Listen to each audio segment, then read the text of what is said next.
The message appeared on my phone at 11:17 in the morning. At first I ignored it. I was standing in the kitchen, slowly stirring the soup I had prepared for lunch, thinking about the family gathering that my daughter, Candace, had planned for later that afternoon. The house smelled of herbs and warm bread, the same comforting scent that had filled these rooms for decades. My phone vibrated again on the counter. I glanced at it casually, expecting some promotional message or maybe a reminder from the pharmacy. But when I saw the sender's name, my heart paused for a moment. Vera. My younger sister rarely sent messages like this. She preferred calling directly. When she texted, it usually meant something urgent. I wiped my hands on a towel and picked up the phone. The message was short, very short, but it was enough to make my stomach tighten. Don't go to the gathering. Check your daughter's room. I stared at the screen. For a few seconds, I assumed it was a strange joke. Vera had always had a dramatic personality, even when we were young. But something about the tone of the message felt different. Serious. Almost desperate. I read it again. Don't go to the gathering. Check your daughter's room. I frowned. That doesn't make any sense, I murmured to myself. Why would I check Candace's room? She didn't even live here anymore. She and her husband Marcus had moved into their own condo, across town 2 years ago. The room remained almost untouched, like a small museum of her past. Sometimes when I cleaned it, I would find old notebooks, forgotten scarves, or photographs from her teenage years. But there was nothing unusual about it, or at least that was what I thought. I placed the phone back on the counter, trying to dismiss the strange feeling building in my chest. Vera and her imagination, I sighed. Still, the uneasiness refused to disappear. In my 67 years of life, I had learned something important. When someone you trust sends you a warning without explanation, it is rarely meaningless. I turned off the stove. For a moment I stood there in silence, staring at the hallway that led to Candace's old bedroom. A part of me wanted to ignore the message completely, but another part, the quieter, instinctive part, whispered that I should at least take a look. It will only take a minute, I said softly. I walked down the hallway slowly. The wooden floor creaked beneath my steps, the same familiar sound that had echoed through this house since the day my husband and I moved in 30 years ago. Every corner of this place carried a memory. The wall where Candace had scribbled with crayons when she was 4. The doorframe where we had marked her height every birthday. The window where my husband used to stand every Sunday morning while drinking coffee and reading the newspaper. Those memories were not just decorations. They were pieces of our lives. I stopped in front of the bedroom door. It was slightly open. That alone felt strange. I was sure I had closed it after cleaning the room a few days earlier. Candace must have forgotten, I whispered, but something inside me felt uneasy again. I pushed the door gently. The room looked exactly as it always had. The bed was neatly made. The cream-colored curtains allowed soft midday sunlight to spill across the floor. The bookshelf stood against the wall, filled with novels and college textbooks Candace had never bothered to take with her. Everything looked normal. Too normal. I stepped inside. At first, I didn't notice anything unusual. Then my eyes moved toward the desk, and I froze. There were papers scattered across it. Many papers. I was certain they had not been there before. I cleaned this room regularly, and the desk had been completely empty the last time I dusted it. My heart began to beat faster. Slowly, I walked closer. The documents were not random papers. They looked official. Some carried stamps. Others had printed headings and signatures. A strange sense of dread began creeping through my chest. I picked up the first page. The title was written in bold letters. Property sale agreement. My breath caught. I blinked, thinking I must have misunderstood. But when I looked again, the words remained exactly the same. Property sale agreement. My fingers trembled slightly as I continued reading. Each line felt heavier than the last. The property address listed there was unmistakable. It was my home, the house I was standing in. My eyes moved to the section labeled Sellers. 2 names appeared. Candace Rhodes. Marcus Sterling. For a moment, my brain refused to process what I was seeing. This had to be some mistake. There was no other explanation. Candace would never do something like this without telling me. Never. My daughter loved this house. She had grown up here. She had celebrated birthdays here, cried over broken friendships here, dreamed about her future in this very room. Why would she sell it? And more importantly, how could she sell something that wasn't hers? My hands shook as I grabbed another document. This one looked even more official. It was a copy of a property deed. My eyes immediately searched for my name. And there it was. But something was wrong. The signature at the bottom looked similar to mine. Yet I had absolutely no memory of signing such a document. The date printed beside it was from 3 months earlier. 3 months ago, I had been gardening in the backyard, baking bread, and occasionally visiting Vera. I certainly had not signed away ownership of my home. A cold wave of fear ran through my body. I searched the desk frantically, flipping through more papers. Contracts, financial estimates, property valuations. Everything suggested the same horrifying truth. This house was being sold, and according to these documents, the transaction would be finalized next month. My knees felt weak. I slowly sat down on the edge of the bed. "This can't be real," I whispered. My heart pounded so loudly that it echoed in my ears. Then I noticed something else beneath the pile of documents. A colorful brochure. I pulled it out.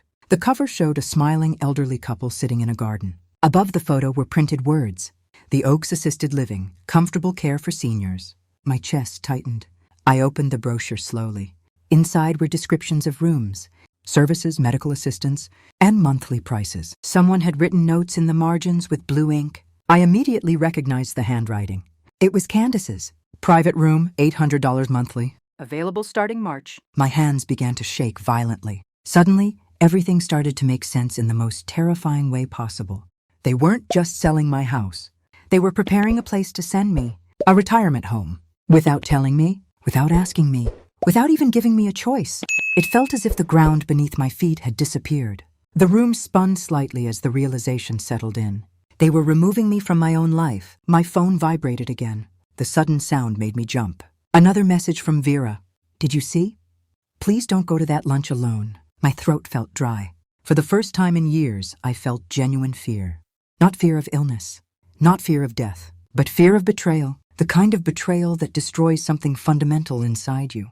I looked around the room slowly. The bed where I had sat with Candace during her childhood fevers. The window where we had watched rainstorms together. The desk where she had studied late at night during college exams. All of it now felt different, as if those memories belonged to another life. I gathered the papers again, reading them carefully this time. There were conversations printed from text messages. One message from Marcus read, "Did you talk to the lawyer about your mom?" Candace's reply followed, "Yes, if we get a doctor to confirm early dementia, everything will move faster." My chest tightened painfully. Another message appeared below. "Did you check the retirement home? The one on State Street is cheap but decent. With the house money, we can pay several years in advance and still have enough for the condo." The words blurred as tears filled my eyes. They had planned everything, every detail, even how much money would remain after I was gone. At that moment, my phone started ringing. The name on the screen made my stomach twist. "Candace." I hesitated before answering. Finally, I pressed the button. "Hello?" Her voice sounded cheerful. "Mom, are you ready for lunch today? Marcus and I will pick you up in about an hour." For a moment, I couldn't speak. How could she sound so normal, so loving, as if she hadn't been secretly planning to erase my life? "Candace," I said slowly. "Yes? I need to ask you something." There was a brief silence. "What is it, Mom?" "Have you been going through my documents recently?" Another pause, longer this time. "What documents?" "The ones about the house. The papers in your old room." I heard muffled whispering in the background. Candace was clearly speaking to Marcus. Then she returned to the phone. "Mom, are you okay? You sound a little confused." "Confused?" The word hit me like a knife. "I am not confused," I replied quietly. "Well, maybe you're just stressed," she said in a gentle tone that suddenly felt artificial. "Did you take your vitamins today?" Vitamins? The same vitamins she insisted on bringing me every month. For the first time, a terrible thought crossed my mind. What if those weren't vitamins at all? "Candace," I said carefully, "I am perfectly fine." "Okay, Mom, we'll talk when we get there." And before I could respond, she hung up. I lowered the phone slowly. The silence of the room felt heavier than ever. The daughter I had raised, the child I had loved more than my own life, had just spoken to me as if I were a fragile stranger losing her mind. And in that moment, I realized something devastating. The betrayal wasn't just about the house. It was about everything I had believed about my own family. Vera answered my call before the phone even finished ringing. "You saw them," she said immediately.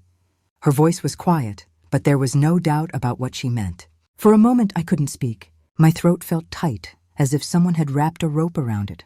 "How long have you known?" I finally whispered. There was a deep sigh on the other end. "About 2 weeks." 2 weeks. The number echoed painfully in my mind. "Why didn't you tell me earlier?" I asked. "It wasn't that simple," Vera replied gently. "I didn't know how serious it was until Zara came to me." "Zara?" I repeated. "My granddaughter's name." instantly pulled my attention, away from the pile of documents on Candace's desk. Yes, Vera said. She came to my house crying. I haven't seen her cry like that since she was a little girl. I felt my chest tighten. What happened? She accidentally found the papers in Candace's office, Vera continued. At first, she thought it was just paperwork about the house. But when she read them, she realized what they were planning. My hands trembled slightly. And she told you? Yes. Where is she now? At my place, Vera said. She refused to go home. She said she couldn't look at her mother the same way again. The pain in my heart deepened. Zara was only 17. She shouldn't have had to carry such a terrible secret. She feels guilty, Vera added softly, as if it's somehow her fault. No, I said firmly. None of this is her fault. There was silence between us for a moment. Then Vera spoke again. Are you still planning to go to that lunch?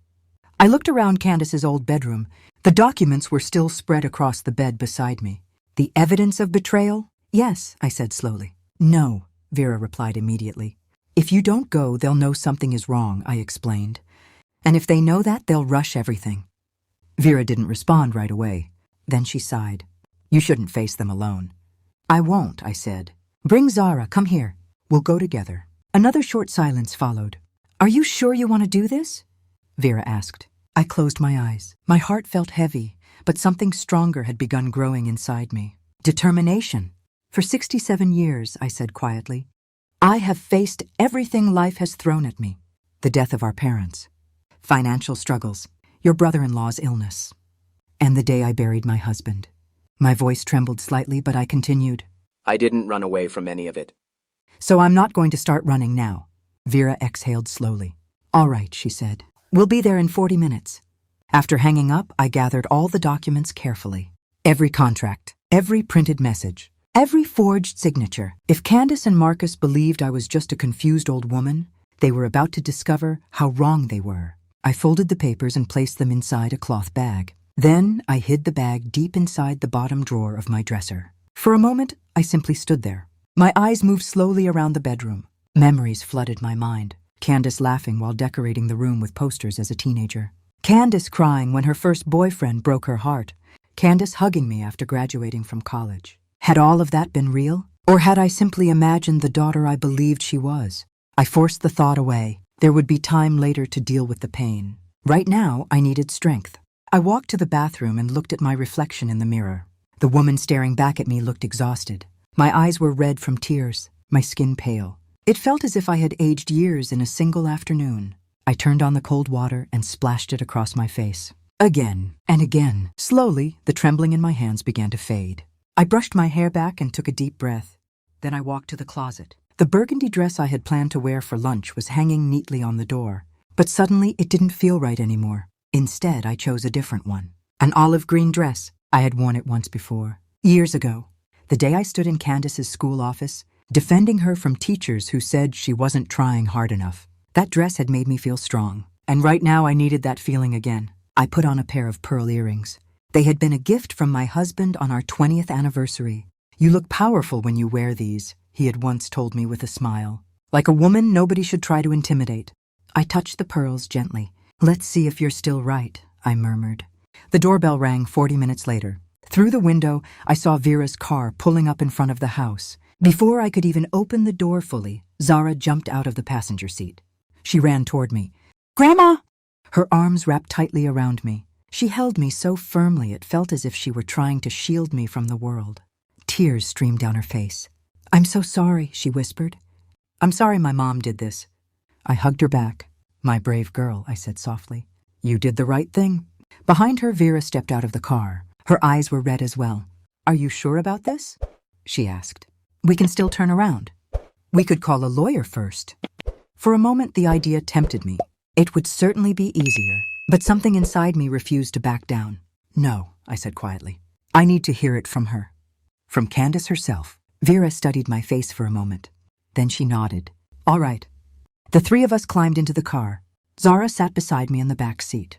She held my hand the entire drive. Her young fingers felt warm and steady against mine. It reminded me of the days when she was little and afraid of thunderstorms. Back then, she had held my hand the same way. As we drove through the city streets, Zara spoke quietly. Grandma, there's something else. I looked at her. What is it? Last night I heard Mom talking on the phone with someone from the retirement home. My stomach tightened. What were they saying? They were confirming your arrival. When? Zara swallowed. Next week? 7 days. In just 7 days, if their plan had worked, I would have been removed from my own home, locked away in a place I had never even seen, separated from everything I loved. And that's not all, Zara added. I also heard her talking to a doctor. My heart sank. What doctor? I don't know his name, she said. But Mom told Dad he was willing to sign papers saying you have dementia, even though he's never examined you. My chest filled with anger, real anger. Not the quiet sadness I had felt earlier, but something stronger. They weren't just lying. They were buying fake medical records. They were preparing legal excuses to steal my life. The car eventually turned into Candace's neighborhood. Her house appeared at the end of the street. It was large, modern, beautiful. Everything about it suggested success. But now, as I stared at it, the place felt cold, empty, like a stage where a cruel play was about to begin. Vera parked the car. None of us spoke for a moment. Then she looked at me through the mirror. Ready? I nodded slowly. Marcus opened the door before we even rang the bell. His smile was wide, friendly. Too friendly. Mrs. Rhodes? He said cheerfully. What a pleasure to see you. Then his eyes shifted behind me. Vera? Zara? That's a surprise. I noticed the quick flicker of discomfort on his face. Clearly he hadn't expected witnesses. We thought we'd join the lunch, Vera said calmly. Family time is important. Marcus forced a small laugh. Of course, there's always room for family. The irony of his words almost made me smile. Candace appeared moments later from the kitchen. She was wearing a bright yellow apron. Her smile appeared instantly when she saw me. Warm, affectionate. Exactly the same smile she had given me since childhood. For a split second, my heart almost believed it. Mom, she said happily. You're right on time. I made your favorite, chicken with rice and vegetables. Just like when I was young, just like when she was small. But now every gesture felt different. Every smile looked rehearsed. And as I stepped inside the house, I realized something chilling. This lunch wasn't meant to celebrate family. It was meant to prepare the final step of their plan. And they had no idea that I already knew everything. The dining room looked perfect. Candace had always been good at creating the appearance of perfection. The table was beautifully set with white plates, polished silverware, and tall glasses that reflected the afternoon sunlight. A bowl of fresh flowers sat in the center, their soft fragrance filling the room. Anyone walking in would have thought this was a normal family lunch. But beneath that calm surface, something far darker was hiding. I took my seat slowly. Zara sat beside me. Vera sat across from Marcus. Candace moved around the table, placing dishes in front of everyone. Her movements were smooth and confident, as if nothing in the world was wrong. Mom, you look beautiful today, she said warmly. Olive green suits you. I forced a small smile. Thank you. Marcus poured water into the glasses. So, how has your week been? He asked casually. Quiet, I replied. Candace laughed lightly. That sounds like Mom's favorite kind of week. Her tone was affectionate, but now I could hear something behind it, a careful performance. We began eating. For several minutes, the conversation remained ordinary. Candace talked about work. Marcus mentioned a possible promotion. Vera responded politely, though her eyes never left Candace's face. Zara barely touched her food. The tension at the table slowly thickened. Candace must have noticed it too. Finally, she looked at me. Mom, she said softly. Earlier you sounded worried on the phone. Her voice carried that same gentle tone again, the one meant for someone fragile. Is everything okay? For a moment, I studied her face. The daughter I had raised. The girl I had once believed would always protect me. And suddenly, I felt an overwhelming calm. The fear I had felt earlier was gone. In its place was something stronger. Clarity. I found the documents, I said quietly. The room fell silent. Marcus's hand froze halfway to his glass. Candace's smile faded slowly. What documents? She asked. Her voice was careful. Too careful. The ones in your old bedroom, I continued. The ones about selling my house. Zara lowered her head. Vera leaned back slightly, watching. Candace blinked. Then she forced a small laugh. Mom, I think you misunderstood. No. My voice was calm but firm. I read everything. I reached into my bag and placed the documents on the table. The sound of the papers sliding across the wood seemed louder than it should have been. Marcus's face turned pale. Candace stared at the stack without touching it. You forged my signature, I continued. You contacted a retirement home. You even arranged for a doctor to declare that I have dementia. Every word felt heavier than the last. Would you like to explain that? Candace looked at Marcus quickly. He avoided her gaze. For several seconds, no one spoke. Then Candace sighed. Her shoulders dropped slightly, and something in her expression changed. The sweet daughter disappeared. In her place stood a stranger. You weren't supposed to see those yet, she said quietly. The words struck me harder than any denial could have. Yet? Vera repeated sharply. Candace ignored her. She looked directly at me. Mom, we were trying to help you. I almost laughed. Help me? I repeated. Yes. Her voice grew stronger. You live alone in a big house. You're getting older. It's not safe. Safe? Vera snapped. She's perfectly healthy. Candace raised her hand. Please let me finish. She turned back to me.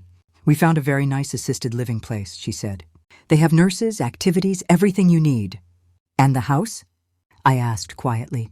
Candace hesitated. Well, the house is expensive to maintain. Marcus finally spoke. We thought selling it would be practical. Practical, I repeated. My chest felt strangely empty now. As in, using the money to buy yourselves a new condo? Marcus stiffened. Candace's eyes flashed. Zara told you. Everyone looked at the girl. She lifted her head slowly. Yes, she said. I did. Candace's face hardened. I can't believe you betrayed your own family. Zara's voice trembled, but she didn't look away. No. You betrayed Grandma. The words hung in the air like thunder. Candace's jaw tightened. You don't understand adult decisions. I understand lying, Zara replied. I understand stealing, and I understand cruelty. Marcus suddenly stood up. This conversation isn't productive. I looked at him calmly. Sit down. Something in my tone made him hesitate. Then slowly he sat again. I spent 30 years building that house, I said quietly. My husband worked double shifts for 5 years just to afford the down payment. Candace looked uncomfortable. That was a long time ago, Mom. Exactly, I replied. A lifetime ago. But every memory I have is inside those walls. I paused. And you plan to take that away from me without even telling me. Candace crossed her arms. You're being emotional. No, Vera said sharply. She's being honest. Candace's patience finally broke. Fine, she snapped. You want honesty? She leaned forward. That house is wasted on you. You rattle around in it alone. Meanwhile, Marcus and I are trying to build a future. The cruelty in her words stunned even Marcus. You were going to lock me in a retirement home, I said softly. It wouldn't be a prison, she replied. You'd be comfortable, and you'd have nurses watching you. I held up one of the documents. This doctor you hired, I said. The one willing to lie about dementia. Candace's eyes narrowed. That's just a formality. A formality, Vera repeated in disbelief. To declare someone mentally incompetent? Candace shrugged. It's how the system works. The room felt colder now. You know something interesting? I said quietly. Candace frowned. What? I spoke to a lawyer this morning. Her face changed instantly. A lawyer? Yes. I reached into my bag again. This time I pulled out a different set of papers. Legal documents. I showed him everything, I continued. The forged signatures. The fraudulent medical arrangements. The sale agreement. Marcus's face drained of color. Candace's voice became sharp. What are you saying? I am saying, I replied calmly, that what you attempted is called fraud. And elder abuse? The words struck the room like a hammer. And according to my lawyer, I continued, both are serious crimes. Marcus pushed his chair back. Candace, maybe we should talk privately. No, I said firmly. We'll talk right here. Candace looked furious now. You're bluffing. Am I? I slid another paper across the table. A legal notice. My lawyer has already filed a report. Candace grabbed the paper. Her eyes scanned it quickly. Then she looked up. You wouldn't do this to your own daughter. For a moment, the sadness returned. I wouldn't have, I said softly. But my daughter wouldn't have done this to me either. Silence filled the room. Zara squeezed my hand. Candace's voice became desperate. Mom, please, we can fix this. You should have thought about that earlier. Marcus stood again. This has gone too far. Yes, Vera said. It has. Candace's eyes filled with anger. You're choosing them over me? I looked at her carefully. No, I replied. You made that choice yourself. For the first time since the conversation began, Candace had no response. I stood up slowly. Zara stood beside me. Vera followed. Goodbye, Candace, I said quietly. For a moment she looked like the little girl she used to be. Lost, confused. But the damage had already been done. As we walked toward the door, Zara wrapped her arm around mine. Outside, the air felt fresh and cool. For the first time that day, I could breathe again. "Grandma," Zara said softly. "Yes? Are you okay?" I looked up at the sky. The future was uncertain now, but one thing was clear. "Yes," I said. "I will be."